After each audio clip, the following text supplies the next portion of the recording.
3,000 years ago, Persian engineers cooled entire cities in the middle of a desert, where summer temperatures exceeded 104 degrees.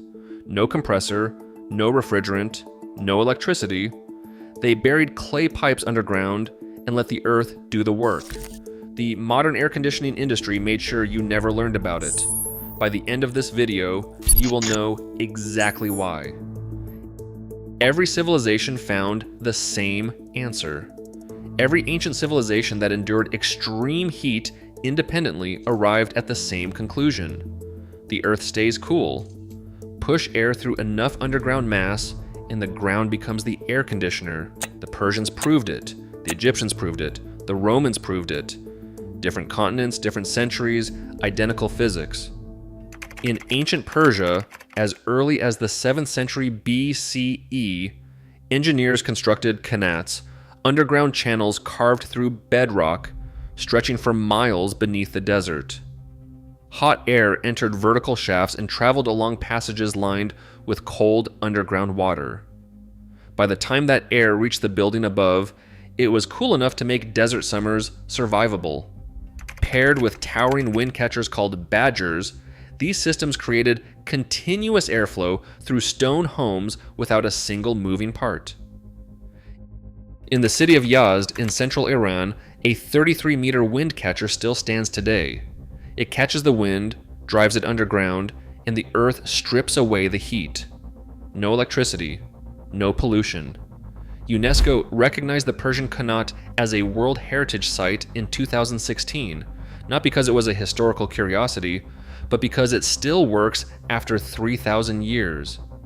The Romans applied the same principle at massive scale. In Palermo, Sicily, a qanat network built during the Arab period cooled the entire city.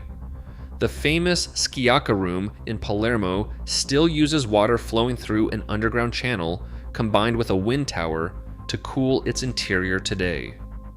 Different empires, different tools, the same discovery. The ground below a certain depth holds a nearly constant temperature regardless of what happens on the surface. The physics that never changed. The modern version of this ancient system is called the Earth Tube. Some engineers call it the Canadian well. The physics have not changed since Persia. At roughly 6 feet below the surface, soil maintains a nearly constant temperature of 50 to 55 degrees Fahrenheit throughout the entire year. Summer heat waves do not reach it. Winter freezes do not touch it. The Earth at that depth is a thermal battery that never runs out. The concept is almost embarrassingly simple. You bury a long pipe underground and draw outdoor air through it. On a brutal summer day, outdoor air enters at 95 degrees Fahrenheit. As it travels through 100 to 200 feet of buried pipe, the surrounding soil absorbs the excess heat. By the time that air reaches the living space, it has dropped by 20 to 30 degrees. No compressor, no chemical refrigerant, one small fan consuming roughly 50 to 100 watts. In winter, the process reverses automatically. Freezing outdoor air enters the pipe and the stable ground temperature warms it on the way in. The same buried tube handles both seasons every year without anyone touching it. The numbers back it up. A 2025 study published in Scientific Reports documented yearly energy savings reaching 74% in Milan and over 60% in Palermo when earth tubes were integrated with air handling units. The Cambridge Public Library in the United States uses 42 buried earth tubes and achieves from 51 to 56% lower total energy use compared to a standard building. And these systems last from 50 to 100 years compared to a mechanical HVAC unit that ends up in a landfill after 15 to 25 years.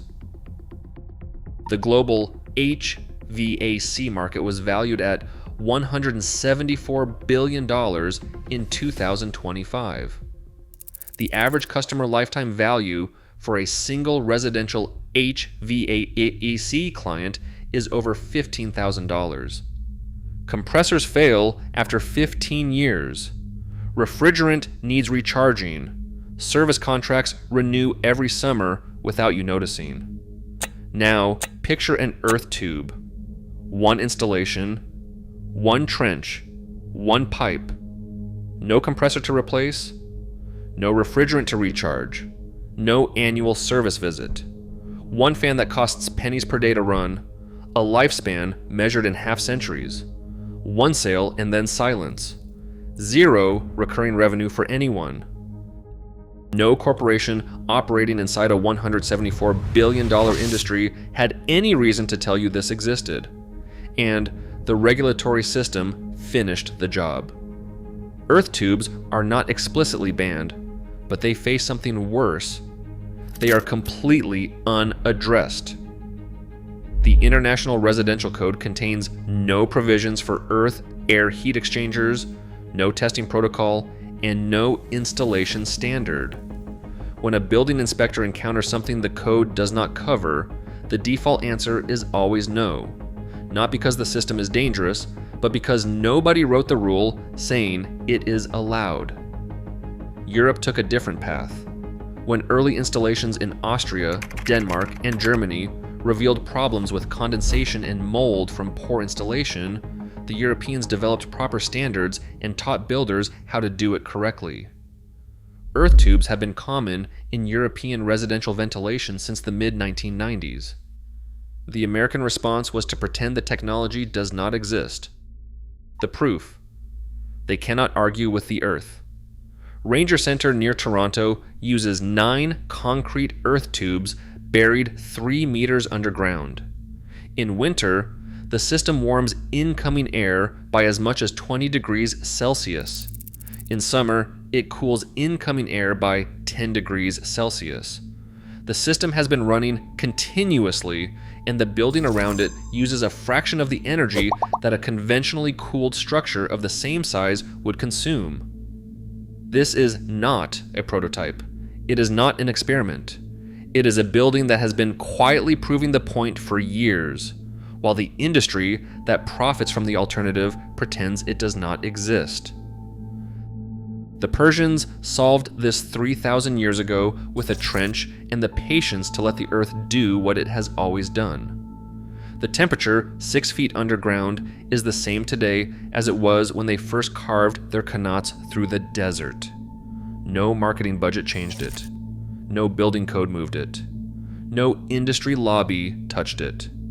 The ground has not changed. While your air conditioning unit outside counts down the years until it needs replacing, the earth beneath your yard holds steady at 54 degrees. Same as last year. Same as the year the Persians built Yazd. Same as the year your grandchildren will stand on that ground and wonder why we ever did it any other way. You cannot put a meter on soil temperature. You cannot build a $174 billion industry around something the earth provides for free. The physics still work. They have always worked. And now you know why no one told you. If this is the kind of knowledge that matters to you, subscribe and share it with someone who needs to hear it. The next video is on your screen right now.